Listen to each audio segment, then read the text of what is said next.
So we're going to learn three basics that every photography beginner should learn. And they are shutter speed, aperture and ISO.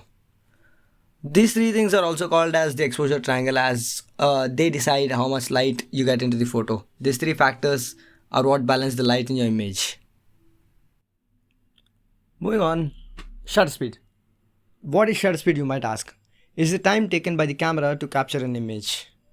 So there are two effects to all these three settings that we speak about. The first one being light. The shutter speed, the slower the shutter speed is, the more light you get into the photo. So in the darker situations, you can use a slower shutter speed to get more light. Like in the evenings or in the nights, using slower shutter speed could be more helpful.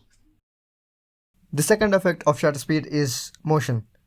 When you're shooting an object that is moving, it is necessary to have a higher shutter speed to capture the object in a crisp way.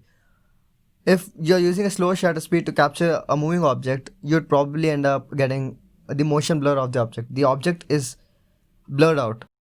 Aperture is actually the opening that is present in the lens. It is also called as the f-stop. You can find aperture in your cameras by f slash some number, for example f2.8, f11. Moving on, it allows the light. So lesser the aperture number, the more light you get into the camera, and higher the aperture number, the less light you get into the camera. So the secondary effect of aperture is blur.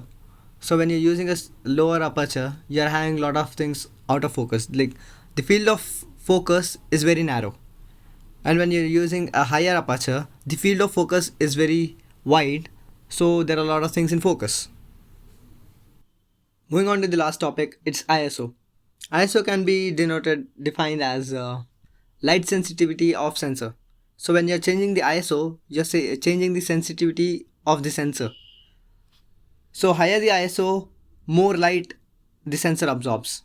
Lower the ISO, darker the image. Higher the ISO, you get a lot of light into this image and it gets more brighter. The second effect of ISO is noise.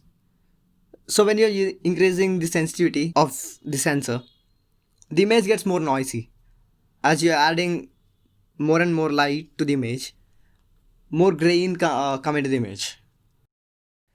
Please do like, share and subscribe, and see you in the next video.